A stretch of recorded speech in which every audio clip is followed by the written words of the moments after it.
ನಮಸ್ಕಾರ. ಶ್ರೀ ಟಿವಿ ನ್ಯೂಸ್ಗೆ ಸ್ವಾಗತ. ಈ ದಿನದ ಹೆಡ್ಲೈನ್ಸ್.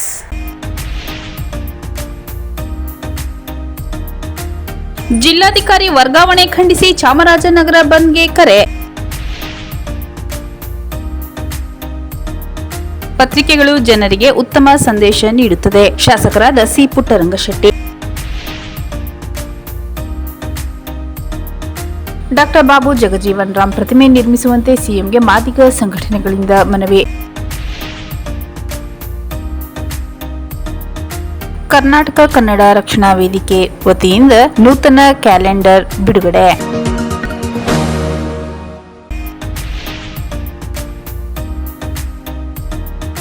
ತೆರವುಗೊಳಿಸಿದ್ದ ಸಾಗುವಳಿ ಜಮೀನನ್ನು ಹಿಂದಿರುಗಿಸಿ ಕೊಡುವಂತೆ ಆಗ್ರಹ.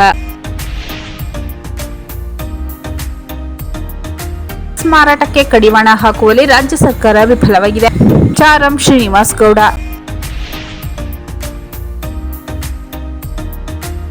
ವಿಶ್ವಕರ್ಮ ಜನಾಂಗದ ಕುಲಶಾಸ್ತ್ರೀಯ ಅಧ್ಯಯನದ ವರದಿ ಅವೈಜ್ಞಾನಿಕವಾಗಿದೆ. ಮರು ಅಧ್ಯಯನಕ್ಕೆ ಆಗ್ರಹ. ಜಿಲ್ಲಾಧಿಕಾರಿ ವರ್ಗಾವಣೆ ಖಂಡಿಸಿ ಚಾಮರಾಜನಗರ ಬಂದ್ಗೆ ಕರೆ. ಜಿಲ್ಲೆಯಲ್ಲಿ ಉತ್ತಮವಾಗಿ ಜನಪರ ಕೆಲಸ ಮಾಡುತ್ತಿರುವ ಜಿಲ್ಲಾಧಿಕಾರಿ ಶಿಲ್ಪಾ ನಾಗ್ ವರ್ಗಾವಣೆ ರದ್ದು ಮಾಡಬೇಕೆಂದು ಒತ್ತಾಯಿಸಿ ರೈತ ಸಂಘಟನೆಗಳು ಪಚ್ಚಪ್ಪ ಸರ್ಕಲ್ನಲ್ಲಿ ಪ್ರತಿಭಟನೆ ನಡೆಸಿದರು. ಶ್ರೀ ಚಾಮರಾಜೇಶ್ವರ ಉದ್ಯಾನದಿಂದ ಕರ್ನಾಟಕ ರಾಜ್ಯ ರೈತ ಸಂಘ ಹಾಗೂ ಹಸಿರು ಸೇನೆ ಮುಖಂಡರು, ಕಾರ್ಯಕರ್ತರು ಕರ್ನಾಟಕ ಮುಖ್ಯಮಂತ್ರಿಗಳಿಗೆ, ಜಿಲ್ಲಾ ಉಸ್ತುವಾರಿ ಸಚಿವರಿಗೆ ಧಿಕ್ಕಾರ ಘೋಷಣೆಗಳನ್ನು ಕೂಗಿ ಕೂಡಲೇ ರಾಜ್ಯ ಸರ್ಕಾರ ಚಾಮರಾಜನಗರ ಜಿಲ್ಲಾಧಿಕಾರಿ ಶಿಲ್ಪಾ ನಾಗ್ ಅವರ ವರ್ಗಾವಣೆ ರದ್ದು ಮಾಡಬೇಕು. ಇನ್ನು 2 ವರ್ಷಗಳ ತನಕ ಇಲ್ಲೇ ಮುಂದುವರಿಯಬೇಕು. ರೈತರ ಕೆಲಸಗಳು, ಜನಸಾಮಾನ್ಯರ ಕೆಲಸಗಳು ಪ್ರಗತಿಯತ್ತ ಸಾಗುತ್ತಿದ್ದು, ಈ ಸಂದರ್ಭದಲ್ಲಿ ಏಕಾಏಕಿ ಜಿಲ್ಲಾಧಿಕಾರಿಗಳನ್ನು ವರ್ಗಾವಣೆ ಮಾಡಿದರೆ ಅಭಿವೃದ್ಧಿ ಆಗುವುದಿಲ್ಲ. ಆದ್ದರಿಂದ ಅವರನ್ನೇ ಮುಂದುವರಿಸಬೇಕೆಂದು ರಾಜ್ಯ ಸರ್ಕಾರಕ್ಕೆ ಎಚ್ಚರಿಕೆ ನೀಡಿದರು. ಒಂದು ವೇಳೆ ವಿಫಲವಾದರೆ ಜಿಲ್ಲೆಯ 5 ತಾಲೂಕಿನಲ್ಲಿ ಪ್ರತಿಭಟನೆ ಹಾಗೂ ಎಲ್ಲಾ ಪ್ರಗತಿಪರ ಸಂಘಟನೆಗಳು, ಸಾಹಿತಿಗಳು, ಕನ್ನಡಪರ ಸಂಘಟನೆಗಳ ಜೊತೆ ಚರ್ಚೆ ಮಾಡಿ ಚಾಮರಾಜನಗರ ಬಂದ್ಗೆ ಕರೆ ನೀಡಬೇಕಾಗುತ್ತದೆ ಎಂದು ಜಿಲ್ಲಾ ರೈತ ಸಂಘದ ಅಧ್ಯಕ್ಷ ಹೊನ್ನೂರು ಪ್ರಕಾಶ್ ತಿಳಿಸಿದರು. ರಾಷ್ಟ್ರೀಯ ಹೆದ್ದಾರಿ 209ರಲ್ಲಿ ಮಾನವ ಸರಪಳಿ ನಿರ್ಮಾಣ ಮಾಡಿ ಸರ್ಕಾರದ ವಿರುದ್ಧ ಆಕ್ರೋಶ ವ್ಯಕ್ತಪಡಿಸಿದರು. ಈ ಸಂದರ್ಭದಲ್ಲಿ ರೈತ ಮುಖಂಡ ನಟರಾಜ್, ಮಿಮಿಕ್ರಿ ಮಲ್ಲಣ್ಣ, ಶಿವಶಂಕರ್ ಕರಿಯಪ್ಪ, ಮಹಾದೇವ್ ಮಹೇಶ್, ಬಂಗಾರು, ಗುರು ನಾಗೇಶ್ ಸೇರಿದಂತೆ ನೂರಾರು ರೈತರು, ವಿವಿಧ ಸಂಘ ಸಂಸ್ಥೆ ಮುಖಂಡರು ಪ್ರತಿಭಟನೆಯಲ್ಲಿ ಭಾಗವಹಿಸಿದ್ದರು. ಪತ್ರಿಕೆಗಳು ಜನರಿಗೆ ಉತ್ತಮ ಸಂದೇಶ ನೀಡುತ್ತದೆ. ಶಾಸಕರಾದ ಸಿ ಪುಟ್ಟರಂಗಶೆಟ್ಟಿ. ಪತ್ರಿಕೆಗಳು ಉತ್ತಮ ಸಂದೇಶ ನೀಡಿ ಜನರ ಸಮಸ್ಯೆಗಳಿಗೆ ಸಹಕಾರಿಯಾಗಿದೆ ಎಂದು ಎಂಎಸ್ಐಎಲ್ ಅಧ್ಯಕ್ಷರು ಹಾಗೂ ಶಾಸಕರಾದ ಸಿ ಪುಟ್ಟರಂಗಶೆಟ್ಟಿ ತಿಳಿಸಿದರು.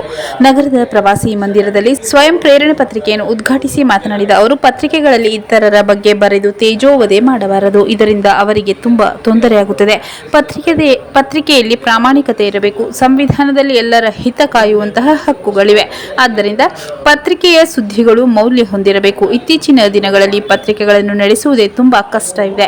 ಇಂತಹ ಸಂದರ್ಭದಲ್ಲಿ ಸ್ವಯಂ ಪ್ರೇರಣೆ ಪತ್ರಿಕೆಯ ಸಂಪಾದಕರಾದ ಬಸವಾಡಿ ಸಿದ್ದಪ್ಪಾಜಿಯವರು ದಿನಪತ್ರಿಕೆ ಹೊರತಂದಿರುವುದು ತುಂಬಾ ಸಂತೋಷವಾಗಿದೆ. ಈ ಹಿಂದೆ ಹಲವು ಪತ್ರಿಕೆಗಳು ಬಂದಿದೆ. ಅದರಲ್ಲಿ ಕೆಲವು ಪತ್ರಿಕೆಗಳು ನಶಿಸಿ ಹೋಗಿದ್ದು, ಪತ್ರಿಕೆಗಳಿಂದ ನಮ್ಮ ಜಿಲ್ಲೆ, ತಾಲೂಕುಗಳ ಸಮಸ್ಯೆಗಳ ಏಳು ಬೀಳುಗಳ ಬಗ್ಗೆ ಎಚ್ಚರಿಸುವಂತಹ ಕೆಲಸವಾಗಬೇಕು. ಪತ್ರಿಕೆ ನಡೆಸುವಾಗ ಏನೇ ಕಷ್ಟ ಬಂದರೂ ಅದನ್ನು ಛಲ ಬಿಡದೆ ಧೈರ್ಯದಿಂದ ಮುನ್ನುಗ್ಗಿ ನಡೆಸಿದರೆ ಆ ಪತ್ರಿಕೆಯು ಉನ್ನತ ಮಟ್ಟಕ್ಕೆ ಏರುತ್ತದೆ. ಅದರಂತೆ ಸ್ವಯಂ ಪ್ರೇರಣೆ ಪತ್ರಿಕೆಯು ರಾಜ್ಯ, ರಾಷ್ಟ್ರ ಹಾಗೂ ಅಂತಾರಾಷ್ಟ್ರೀಯ ಮಟ್ಟದಲ್ಲಿ ಹೆಮ್ಮರವಾಗಿ ಬೆಳೆದು ಉತ್ತಮ ಸಂದೇಶ ತರುವಂತಹ ಕೆಲಸವಾಗಬೇಕು. ನಿಮ್ಮ ಜೊತೆ ನಾವು ನಿರಂತರವಾಗಿ ಸಹಕಾರ ನೀಡುತ್ತೇವೆ ಎಂದು ತಿಳಿಸಿದರು. ಈ ವೇಳೆ ದಲಿತ ಮಹಾಸಭಾ ರಾಜ್ಯ ಉಪಾಧ್ಯಕ್ಷ ವೆಂಕಟರಮಣ ಸ್ವಾಮಿ ಅವರು ಸ್ವಯಂ ಪ್ರೇರಣೆ ಪತ್ರಿಕೆಯ ನೂತನ ವರ್ಷದ ಕ್ಯಾಲೆಂಡರ್ ಅನ್ನು ಬಿಡುಗಡೆ ಮಾಡಿ ಮಾತನಾಡಿದರು.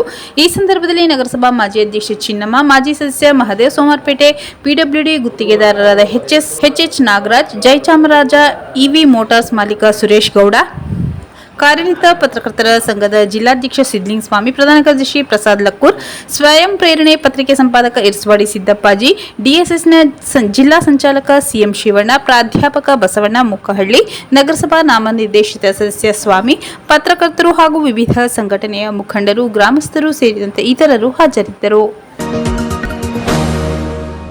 ಡಾಕ್ಟರ್ ಬಾಬು ಜಗಜೀವನ್ ರಾಮ್ ಪ್ರತಿಮೆ ನಿರ್ಮಿಸುವಂತೆ ಸಿಎಂಗೆ ಮಾದಿಗ ಸಂಘಟನೆಗಳಿಂದ ಮನವಿ. ಜಿಲ್ಲಾಡಳಿತ ಭವನದ ಆವರಣದಲ್ಲಿರುವ ಹಸಿರು ಕ್ರಾಂತಿ ಹರಿಕಾರ ಭಾರತದ ಉಪಪ್ರಧಾನಿ ಡಾಕ್ಟರ್ ಬಾಬು ಜಗಜೀವನ್ ರಾಮ್ ಪ್ರತಿಮೆ ಸ್ಥಾಪಿಸಲು ಸರ್ಕಾರದ ವತಿಯಿಂದ ಅಗತ್ಯ ಅನುದಾನ ಬಿಡುಗಡೆ ಮಾಡುವಂತೆ ಆಗ್ರಹಿಸಿ ಜಿಲ್ಲಾ ಮಾದಿಗ ಸಂಘಟನೆಗಳ ವತಿಯಿಂದ ಜಿಲ್ಲಾಧಿಕಾರಿಗಳಾಗಿದ್ದ ಶಿಲ್ಪಾ ನಾಗ್ ರವರ ಮೂಲಕ ಮುಖ್ಯಮಂತ್ರಿಗಳಿಗೆ ಮನವಿ ಸಲ್ಲಿಸಲಾಯಿತು. ಬಾಬು ಜಗಜೀವನ್ ರಾಮ್ ಒಬ್ಬ ಮಹಾನ್ ಮಾನವತಾವಾದಿ, ಕ್ರಾಂತಿಕಾರಿ ನಾಯಕ, ಚಿಂತಕ, ಧೀಮಂತ ರಾಷ್ಟ್ರ ನಾಯಕ, ಸಮಾನತೆಗಾಗಿ ದಿಟ್ಟ ಹೋರಾಟ ನಡೆಸಿದ ಪ್ರಜಾಪುತ್ರ ಪ್ರಜಾಪ್ರಭುತ್ವವಾದಿ, ಅಷ್ಟೇ ಅಲ್ಲ ಒಬ್ಬ ಮೌಲ್ಯಾಧಾರಿತ ರಾಜಕಾರಣಿ.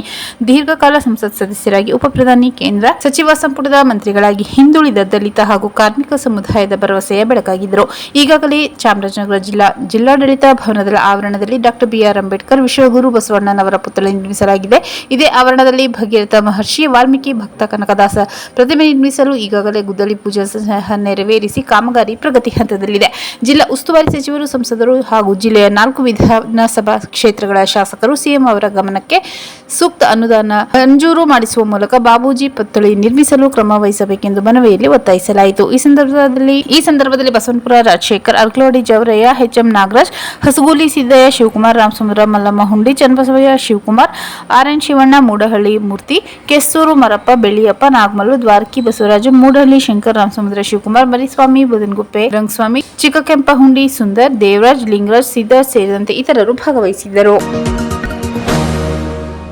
ಕರ್ನಾಟಕ ಕನ್ನಡ ರಕ್ಷಣಾ ವೇದಿಕೆ ವತಿಯಿಂದ ನೂತನ ಕ್ಯಾಲೆಂಡರ್ ಬಿಡುಗಡೆ. ಕರ್ನಾಟಕ ಕನ್ನಡ ರಕ್ಷಣಾ ವೇದಿಕೆ ಹೊರತಂದಿರುವ 2026ನೇ ಸಾಲಿನ ವಾರ್ಷಿಕ ಕ್ಯಾಲೆಂಡರ್ ಅನ್ನು ಚಾಮರಾಜನಗರದ ಜಿಲ್ಲಾಧಿಕಾರಿಗಳಾಗಿದ್ದ ಶಿಲ್ಪಾ ನಾಗ್ ಬಿಡುಗಡೆ ಮಾಡಿ ಶುಭ ಕೋರಿದರು. ನಗರದ ಜಿಲ್ಲಾಡಳಿತ ಭವನದಲ್ಲಿ ಕರ್ನಾಟಕ ಕನ್ನಡ ರಕ್ಷಣಾ ವೇದಿಕೆ ವಾರ್ಷಿಕ ಕ್ಯಾಲೆಂಡರ್ ಅನ್ನು ಬಿಡುಗಡೆ ಮಾಡಿ ಪದಾಧಿಕಾರಿಗಳಿಗೆ ಹೊಸ ವರ್ಷದ ಶುಭಾಶಯ ಕೋರಿದರು. ವೇದಿಕೆ ಸಂಸ್ಥಾಪಕ ರಾಜ್ಯಾಧ್ಯಕ್ಷ ಚಾಗು ನಾಗರಾಜ್ ಮಾತನಾಡಿ, ಕನ್ನಡ ಪರ ಸಂಘಟನೆಗಳಿಂದ ಗಡಿ ಜಿಲ್ಲೆಯಲ್ಲಿ ಕನ್ನಡ ಗಟ್ಟಿಯಾಗಿ ಉಳಿದಿದ್ದು ನಾಡಿನ ಜನತೆಗೆ ಹೊಸ ವರ್ಷ ಒಳಿತು ಮಾಡಲಿ ಎಂದು ಶುಭ ಕೋರಿದರು. ಈ ಸಂದರ್ಭದಲ್ಲಿ ಹೆಚ್ಚುವರಿ ಜಿಲ್ಲಾಧಿಕಾರಿ ಜವರೇಗೌಡ, ಜಿಲ್ಲಾ ಪಂಚಾಯತ್ ಸಿಇಒ ಮೋನಾರೋತ್, ಉಪಾಧ್ಯಕ್ಷ ಮನಮೋಹನ್, ಜಿಲ್ಲಾಧ್ಯಕ್ಷ ಸಂತೋಷ್, ಖಜಾಂಚಿ ಅನುರಾಜ್ ಗೌಡ, ಕಾರ್ಯದರ್ಶಿ ಸುನಿಲ್ ಕುಮಾರ್, ಜಿಲ್ಲಾಧ್ಯಕ್ಷ ಹೊನ್ನಶೆಟ್ಟರಹುಂಡಿ ದೇವರಾಜ್, ಚನ್ನಬಸವಯ್ಯ, ಅಂಚವಾಡಿ ಕುಮಾರ್, ರವಿಚಂದ್ರ ಪ್ರಸಾದ್, ಕಹಳೆ ನಾಗರಾಜ್, ರಾಮು, ಸಿದ್ದು ಸೇರಿದಂತೆ ಇತರರು ಹಾಜರಿದ್ದರು. ತೆರವುಗೊಳಿಸಿದ್ದ ಸಾಗುವಳಿ ಜಮೀನನ್ನು ಹಿಂದಿರುಗಿಸಿ ಕೊಡುವಂತೆ ಆಗ್ರಹ. ಚಾಮರಾಜನಗರ ತಾಲೂಕಿನ ಚಂದಕವಾಡಿ ಗ್ರಾಮದ ನಾಯಕ ಜನಾಂಗದವರು ಸಾಗುವಳಿ ಮಾಡುತ್ತಿದ್ದ ಜಮೀನನ್ನು ಅಧಿಕಾರಿಗಳು ತೆರವು ಮಾಡಿಸಿದ್ದು, ನಮಗೆ ನಮ್ಮ ಜಮೀನನ್ನು ಉಳಿಸಿಕೊಡಬೇಕೆಂದು ಮುಖಂಡ ಮಂಜುನಾಥ್ ಆಗ್ರಹಿಸಿದರು. ಚಾಮರಾಜನಗರ ತಾಲೂಕಿನ ಅಯ್ಯನಪುರ ಗ್ರಾಮದ ಸರ್ವೆ ನಂಬರ್ 51/1ರಲ್ಲಿ ಚಂದಕವಾಡಿ ಗ್ರಾಮದ 12 ನಾಯಕ ಜನಾಂಗದ ಕುಟುಂಬಗಳು ತಲಾ 3 ಎಕರೆಯಂತೆ 36 ಎಕರೆ ಜಮೀನನ್ನು ಸಾಗುವಳಿ ಮಾಡುತ್ತಿದ್ದೆವು. ಆದರೆ ಸರ್ವೆ ನಂಬರ್ ಬದಲಾಗಿದೆ ಎಂದು ಹೇಳಿ ಕಂದಾಯ ಇಲಾಖೆ ಅಧಿಕಾರಿಗಳು ಜಮೀನು ತೆರವುಗೊಳಿಸಿದ್ದಾರೆ ಎಂದು ಸುದ್ದಿಗೋಷ್ಠಿಯಲ್ಲಿ ಅಳಲು ತೋಡಿಕೊಂಡರು. 1960ರಿಂದಲೂ ಸರ್ಕಾರ ತೋರಿಸಿದ ಜಮೀನಿನಲ್ಲಿ ಉಳುಮೆ ಮಾಡಲಾಗುತ್ತಿದೆ. ಅಲ್ಲದೆ ಗಂಗಾ ಕಲ್ಯಾಣ ಯೋಜನೆಯಡಿ ಬೋರ್ ಕೊರೆಸಿದ್ದು, ಇದರೊಂದಿಗೆ ಸರ್ಕಾರದ ಹಲವು ಸೌಲಭ್ಯಗಳನ್ನು ನಾವು ಪಡೆದುಕೊಂಡಿದ್ದೇವೆ ಎಂದರು. ಕಳೆದ 3 ತಿಂಗಳಿಂದೀಚೆಗೆ ಗಡಿ ಗುರುತು ಮಾಡಲು 12 ರೈತರಿಗೆ ನೋಟಿಸ್ ಕೊಟ್ಟರು. ಅಲ್ಲದೆ ಬೇರೊಂದು ಸರ್ವೆ ನಂಬರ್ ಜಮೀನಿನಲ್ಲಿ ಅತಿಕ್ರಮವಾಗಿ ಸಾಗುವಳಿ ಮಾಡಲಾಗುತ್ತಿದೆ ಎಂದರು. ಈ ಜಮೀನಿಗೆ ಸಂಬಂಧಿಸಿದಂತೆ ಹಲವು ದಾಖಲೆಗಳನ್ನು ಸಲ್ಲಿಸಲಾಗಿದೆ. ಆದರೂ ಕಳೆದ ಹಲವು ವರ್ಷಗಳಿಂದಲೂ ಸಾಗುವಳಿ ಮಾಡುತ್ತಿದ್ದ ಜಮೀನನ್ನು ತೆರವು ಮಾಡಿದ್ದು ಜೀವನ ಮಾಡಲು ತೊಂದರೆಯಾಗುತ್ತಿದೆ ಎಂದರು. ಸರ್ವೆ ನಂಬರ್ 51/1ರಲ್ಲಿ 82ಕ್ಕೂ ಹೆಚ್ಚು ರೈತರು ಸಾಗುವಳಿ ಮಾಡುತ್ತಿದ್ದಾರೆ. ಆದರೆ ಅವರನ್ನು ಪ್ರಶ್ನಿಸದೆ ನಾಯಕ ಜನಾಂಗದವರನ್ನೇ ಗುರಿಯಾಗಿಸಿಕೊಂಡು ಜಮೀನನ್ನು ತೆರವು ಮಾಡಿದ್ದು, ನಮ್ಮ ಜಮೀನಿನಲ್ಲಿ ಮೊದಲಿನಂತೆ ಸಾಗುವಳಿ ಮಾಡಲು ಅವಕಾಶ ಕಲ್ಪಿಸಿಕೊಡಬೇಕೆಂದು ಮನವಿ ಮಾಡಿದರು. ಸುದ್ದಿಗೋಷ್ಠಿಯಲ್ಲಿ ಸಿದ್ದನಾಯ್ಕ, ಆರ್ ಮಂಜುನಾಥ್, ರಂಗರಾಜು, ಸುಂದರ್, ಶಿವಣ್ಣ, ಕೃಷ್ಣನಾಯ್ಕ ಉಪಸ್ಥಿತರಿದ್ದರು.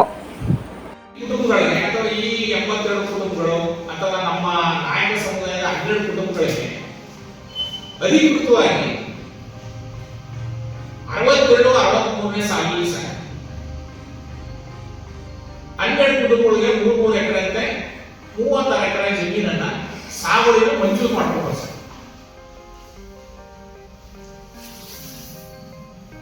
ಅಲ್ಲಿಂದಾಚೆಗೆ ನಮ್ಮ ಪೂರ್ವಿಕರು ಕಾಲವಾದ ನಂತರ ಅವರ ವಾರಸುದಾರರನ್ನ ನಾವುಗಳು ಮಾರಾಟಕ್ಕೆ ಕಡಿವಾಣ ಹಾಕುವಲ್ಲಿ ರಾಜ್ಯ ಸರ್ಕಾರ ವಿಫಲವಾಗಿದೆ. ಚಾರಂ ಶ್ರೀನಿವಾಸ್ ಗೌಡ. ಡ್ರಗ್ಸ್ ಮಾರಾಟಕ್ಕೆ ಕಡಿವಾಣ ಹಾಕುವಲ್ಲಿ ರಾಜ್ಯ ಸರ್ಕಾರ ಸಂಪೂರ್ಣವಾಗಿ ವಿಫಲವಾಗಿದೆ ಎಂದು ಆರೋಪಿಸಿ ನಗರದಲ್ಲಿ ಕರ್ನಾಟಕ ಸೇನಾಪಡೆ ಸಂಘಟನೆ ವತಿಯಿಂದ ಪ್ರತಿಭಟನೆ ನಡೆಯಿತು. ನಗರದ ಭುವನೇಶ್ವರಿ ವೃತ್ತದಲ್ಲಿ ಜಮಾವಣೆಗೊಂಡ ಸಂಘಟನಾ ಕಾರ್ಯಕರ್ತರು ಡ್ರಗ್ಸ್ ಮಾರಾಟಕ್ಕೆ ಸರ್ಕಾರ ಕಡಿವಾಣ ಹಾಕುವಲ್ಲಿ ರಾಜ್ಯ ಸರ್ಕಾರ ಸಂಪೂರ್ಣವಾಗಿ ವಿಫಲವಾಗಿದೆ ಎಂದು ಘೋಷಣೆ ಕೂಗಿ ಆಕ್ರೋಶ ಹೊರಹಾಕಿದರು. ಈ ವೇಳೆ ಕರ್ನಾಟಕ ಸೇನಾಪಡೆ ಸಂಘಟನೆ ಅಧ್ಯಕ್ಷ ಚಾರಂ ಶ್ರೀನಿವಾಸ್ ಗೌಡ ಮಾತನಾಡಿ, ರಾಜ್ಯದಲ್ಲಿ ಡ್ರಗ್ಸ್ ಮಾಫಿಯಾ ಅವ್ಯಾಹತವಾಗಿ ನಡೆಯುತ್ತಿದೆ. ಆದರೂ ರಾಜ್ಯ ಸರ್ಕಾರ ಇದನ್ನು ತಡೆಯುವ ನಿಟ್ಟಿನಲ್ಲಿ ಗಂಭೀರವಾಗಿ ಪರಿಗಣಿಸಿಲ್ಲ. ಹೊಸ ವರ್ಷ ಆಚರಣೆ ವೇಳೆ ಯುವಕ ಯುವತಿಯರು ಡ್ರಗ್ಸ್ ಸೇವನೆಗೆ ಒಳಗಾಗಿ ತಾವು ಯಾರೆಂಬುದನ್ನೇ ಮರೆತಿದ್ದರು. ಅಷ್ಟರ ಮಟ್ಟಿಗೆ ಡ್ರಗ್ಸ್ ಅವರ ಮೇಲೆ ಪರಿಣಾಮ ಬೀರಿತು. ಇದಕ್ಕೆ ಪೂರಕವಾಗಿ ಬೆಂಗಳೂರಿನಲ್ಲಿ ಡ್ರಗ್ಸ್ ತಯಾರಿಕಾ ಕಾರ್ಖಾನೆ ಪತ್ತೆಯಾಗಿರುವುದು ಡ್ರಗ್ಸ್ ಮಾಫಿಯಾ ದಂಧೆಗೆ ಪುಷ್ಟಿ ನೀಡಿದೆ. ಕೂಡಲೇ ರಾಜ್ಯ ಸರ್ಕಾರ ಎಚ್ಚೆತ್ತುಕೊಂಡು ವಿದ್ಯಾರ್ಥಿ ಹಾಗೂ ಯುವ ಜನರ ಬದುಕಿಗೆ ಮರಣ ಶಾಸನವಾದ ಮಾರಕ ಡ್ರಗ್ಸ್ ಮಾರಾಟಕ್ಕೆ ಕಡಿವಾಣ ಹಾಕಬೇಕು, ದೇಶದ ಯುವಕರ ಬದುಕನ್ನು ಹಸನುಗೊಳಿಸಬೇಕೆಂದು ಆಗ್ರಹಿಸಿದರು. ಈ ಸಂದರ್ಭದಲ್ಲಿ ನಿಜ ಧ್ವನಿ ಗೋವಿಂದರಾಜ್, ಪಣ್ಯದಹುಂಡಿ ರಾಜ್, ಲಿಂಗರಾಜ್, ತಾಂಡವ ಮೂರ್ತಿ, ರವಿಚಂದ್ರ ಪ್ರಸಾದ್, ಎಸ್ಪಿಬಿ ಬಳಗದ ಶಿವಣ್ಣ, ಡ್ಯಾನ್ಸ್ ಬಸವರಾಜ್, ರಾಜಣ್ಣ, ಮುತ್ತುರಾಜ್, ಸುರೇಶ್ ಗೌಡ, ರಾಜು ಹೊನ್ನಳ್ಳಿ, ನಾಗಪ್ಪ, ಹೆಗ್ಗುಟಾರ ಶಿವಸ್ವಾಮಿ, ಲೋಕೇಶ್, ನಾಗೇಂದ್ರ, ನಾಗರಾಜ್ ಭಾಗವಹಿಸಿದ್ದರು. ರಾಜ್ಯದಿಂದ ಇಲ್ಲದೆ ಹೋದ್ರೆ ಮುಂದೆ ವಿದ್ಯಾರ್ಥಿಗಳು ದಾರಿ ತಪ್ಪಿ ಅವರು ಯಾವ ಅನಾಹುತ ಮಾಡ್ಕೋತಾರೆ ಹೇಳೋದಕ್ಕೆ ಸಾಧ್ಯ ಆಗಲ್ಲ. ಇಂಥ ಪರಿಸ್ಥಿತಿ ಇವತ್ತು ರಾಜ್ಯದಲ್ಲಿ ನಿರ್ಮಾಣ ಆಗಿದೆ. ರಾಜ್ಯ ಸರ್ಕಾರ ಇದನ್ನು ಅತ್ಯಂತ ಗಂಭೀರವಾಗಿ ಪರಿಗಣಿಸಬೇಕು. ಈಗಾಗಲೇ ಬೆಂಗಳೂರಿನಲ್ಲಿ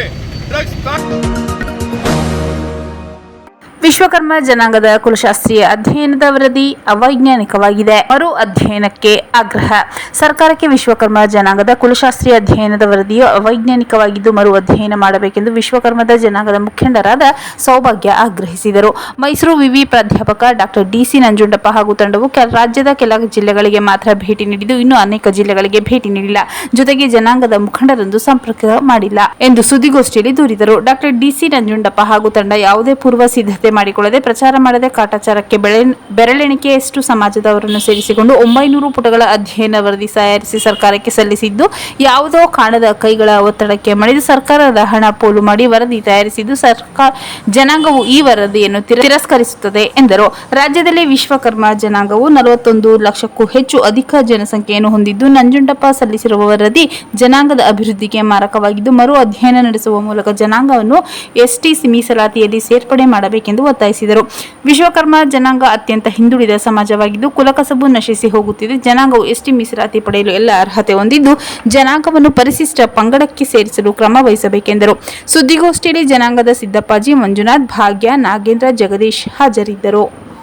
ಮತ್ತೊಮ್ಮೆ ಮುಖ್ಯಾಂಶಗಳು.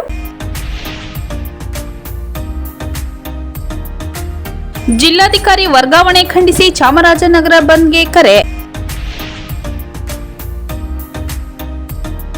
ಪತ್ರಿಕೆಗಳು ಜನರಿಗೆ ಉತ್ತಮ ಸಂದೇಶ ನೀಡುತ್ತದೆ. ಶಾಸಕರಾದ ಸಿ. ಪುಟ್ಟರಂಗಶೆಟ್ಟಿ.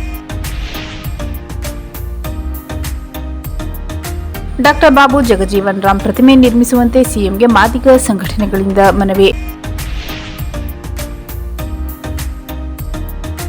ಕರ್ನಾಟಕ ಕನ್ನಡ ರಕ್ಷಣಾ ವೇದಿಕೆ ವತಿಯಿಂದ ನೂತನ ಕ್ಯಾಲೆಂಡರ್ ಬಿಡುಗಡೆ. ತೆರವುಗೊಳಿಸಿದ್ದ ಸಾಗುವಳಿ ಜಮೀನನ್ನು ಹಿಂದಿರುಗಿಸಿ ಕೊಡುವಂತೆ ಆಗ್ರಹ. ಮಾರಾಟಕ್ಕೆ ಕಡಿವಾಣ ಹಾಕುವಲ್ಲಿ ರಾಜ್ಯ ಸರ್ಕಾರ ವಿಫಲವಾಗಿದೆ. ಚಾರಂ ಶ್ರೀನಿವಾಸ್ ಗೌಡ.